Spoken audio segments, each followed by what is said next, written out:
အားလုံးနေပါပါTourismတွေမှာတော့ပုံမှန်ရှိပါတယ်ဒီဗီဒီယိုဖိုင်လေးမှာတော့ကျွန်တော်တို့ draw to bar မှာရရှိနေတဲ့နှုံးများတဲ့ command လေးကိုဆက်ပြီးလေ့လာအောင်ပါ draw to bar မှာကျွန်တော်တို့ ellipse ဆိုတဲ့ command လေးရရှိတယ် ellipse ဆိုတာဘယ်လိုဟာမျိုးလဲဆိုတော့ ellipse ပုံလေးကိုဆက်အောင်ပထမဆုံး user ဒီ center ဆိုတဲ့ user လေးပါဆိုတော့ကျွန်တော် line လေးရောက်ရှိပြီဆိုတော့ user လေးရှိတယ်ဒါလေးကိုပြီးကျွန်တော် ellipse ကိုဆွဲကြည့်အောင်အဲ့တော့ကျွန်တော်ပထမဆုံး user ဖြစ်တဲ့ center ဆိုတဲ့ user လေးကိုယူခဲ့တယ်ဒီ center ဆိုတဲ့တော့ဘာပြောလဲဆိုတော့ပထမဆုံး ellipse ဆွဲခြင်းတဲ့ center point လေးကိုသတ်မှတ်ပေးပါဆို center point လေးတစ်ခုသတ်မှတ်ပေးမယ်ကျွန်တော်သိပါဒုတိယအနေနဲ့ကျွန်တော် end point လေးသတ်မှတ်တယ် end point အဲ့ဒီ end point ကိုသတ်မှတ်ပြီးပါကျွန်တော်တို့ကနေပြီးတော့မရှိတဲ့ distance ကိုနားသား edit ဆိုတာကိုသတ်မှတ်တယ်ဒါဆိုလို့ရှိရင်ကျွန်တော် ellipse ကိုပထမဆုံးကျွန်တော် center ဆိုတဲ့ user လေးဆိုလိုက်တာဖြစ်ပါတယ်အဲ့တော့ကြည့်အောင်ကျွန်တော် ellipse ကိုဆွဲကြည့်အောင် ellipse ကိုဒီကနေယူရအောင် command နဲ့ EL အတားကိုခေါ်ပါတယ် EL အတားဟိုမှာမျိုးရှိတဲ့ကျွန်တော်ပါရှိတဲ့ up ရဲ့ center ရဲ့ဆိုလို့ရှိရင် center ဆိုပြီး center ဆိုရိုက်ထည့်မယ်နောက်ပိုင်းမှာဒီလိုလဲကျွန်တော် click ချက်ချမယ်ဆုံးမမှာ click ချမယ်နောက်ပြီး point လေးပေးမယ်နောက်ပြီးမရှိတဲ့ set ပြတဲ့ point လေးအဲလိုကြီးကျွန်တော် center ဆွဲပြီးစားရတဲ့ဆွဲရင်ဒီမှာတို့ check လေးရမယ်ဒီမှာ check လေးရမယ်ဒီမှာ check လေးရမယ်ဒါဆိုရင်ဒီလေးပုံစံလေးထွက်လာပါနောက်တစ်မျိုးတော့တွားကြည့်ရအောင်ပါဒီအမျိုးစားတွေကျွန်တော်ဒီလေးကို phases app ဆိုတဲ့စီဒါလေးပါဒါလေးကိုကျွန်တော်ယူကြည့်ရအောင်ပါဒါဆိုလို့ရှိရင်တော့ကျွန်တော်သူက center point လေးပါချလိုက်တာမဟုတ်ပါဘူးပထမဆုံး first phases app point လေးချ first phases app point နောက်တစ်ခု second phases app point နောက်တစ်ခုကျွန်တော် distance app point step လေးထားလေးကိုထည့်တယ်ဒါတော့ကျွန်တော် scale လေးကြတယ်ဆွဲလို့ရတယ်နောက်တစ်ကျွန်တော်တို့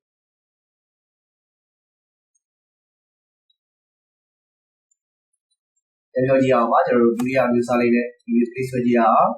ဒီလိုယူတယ် easy app ဆိုလေးယူတယ်ဘာလို့ဒီကြတော့ center point မှာမချဘူး end point မှာပဲချတယ်ဒီဘက် end point ဘယ် end point နောက်တစ်ခုနောက်ထပ် distance right အဲဆိုဒုတိယမျိုးစားလေးဒီလေးပေးရပါပြီတတိယမျိုးစားလေးတွေကျွန်တော်ဒီလေး up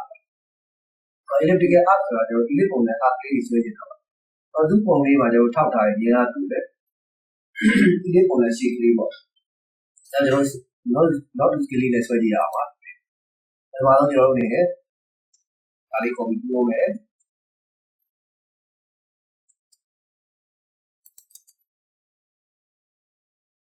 elliptical up ကိုယူရဲ point ပြီးမယ်နောက်ထပ်ဒီဘက်မှာ point ပြီးဟုတ်လားကျွန်တော်ဖြတ်ချင်တဲ့ point တစ်ချက်ပြီးဟုတ်လားဒီဘက်မှာ point ပြီးပါဒီလိုပြီးနောက်ဆုံး user လေးဖြစ်တဲ့ user elliptical up ဆိုလေးယူရဲဒီမှာ first point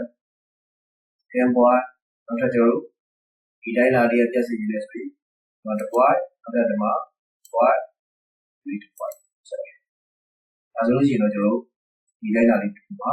ပြတ်သွားပါတယ်အမှုတစ်ပိုင်းလေးကိုဒီလေးကိုစဉ်းစားဒါတော့သိပြီးတော့မဟုတ်ပါဘူးတို့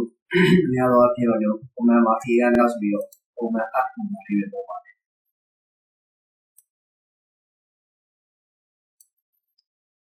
ဒီလေးက out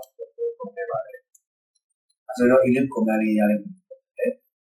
နောက်တော့ draw to bar မှာလည်းရရှိနေတဲ့အသုံးများတဲ့ command လေးတွေကိုဆက်သွားရအောင်ပါအသုံးများတဲ့ command show command တွေကတော့ကျွန်တော်တို့ web မှာပုံပါတယ်ဒီနေရာမှာကျွန်တော် SP line ဆိုတာလေးရှိပါတယ်ဒါကတော့ကျွန်တော်တို့ဒါလေးကိုယူပြီးတော့အလိုအဲ့ဒီဆွဲရပါဆက်ခေါက်နိုင်လေးဆွဲပါဒါလေးကတော့တိတ်ပြီးတော့ပုံထဲမှာတော့လာပြရအောင်နောက်ကျွန်တော်ဒီမှာအသုံးများတဲ့ command တော့ရှိပါတယ် construction line လို့ခေါ်ပါတယ်ဒီအပြင် case line လို့ခေါ်ပါတယ်ဒီ infinity line ဖြစ်ပါတယ်construction line ကိုကျွန်တော်ဒီကနေယူလို့ရအောင်ဆိုတော့ command ကနေ case အနာနဲ့တော့လို့ရတယ် case line case ဒါဆိုရင်သူကတောင်းပါလိမ့်မယ် original တိုင်း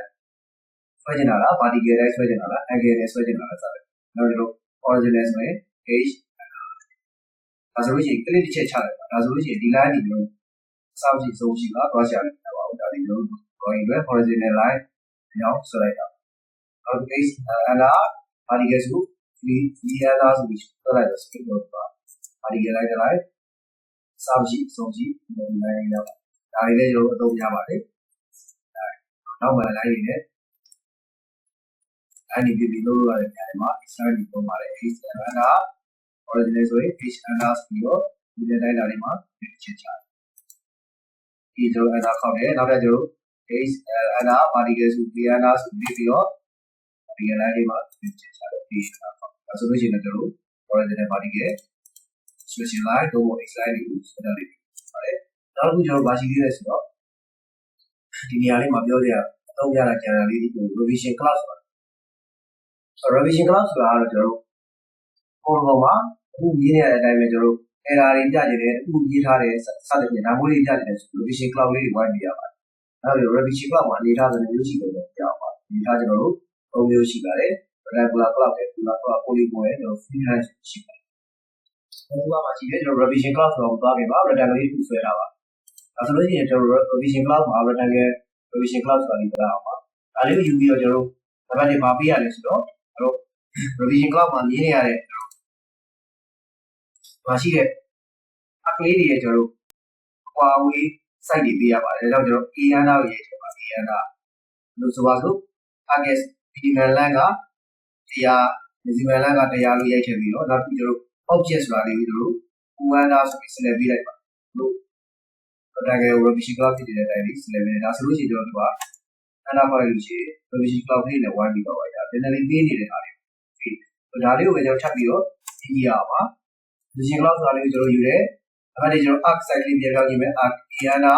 ဆိုတာကျွန်တော်တို့300လောက်ထားကြည့်ပါ300 minimum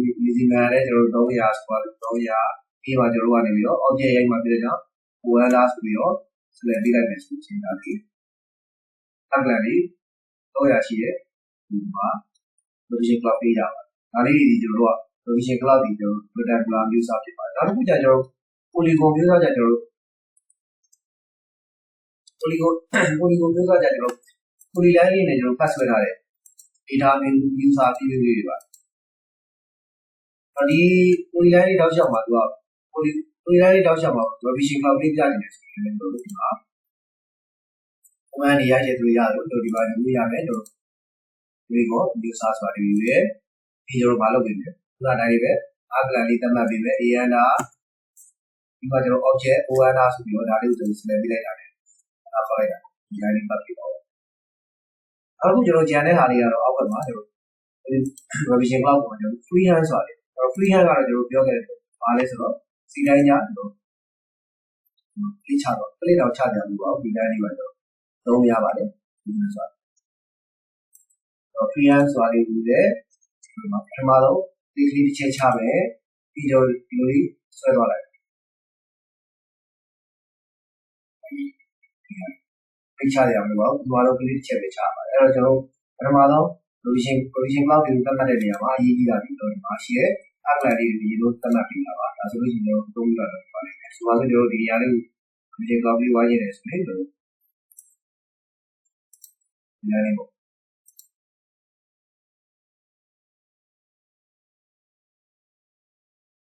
ဒါဆိုလို့ရှိရင်တော့ကျွန်တော်တို့ draw မှာအများဆုံး command လေးတွေပုံသွားပြီးစားပါတယ်အားလုံးရရပြီပါတယ်ကျေးဇူးပါတယ်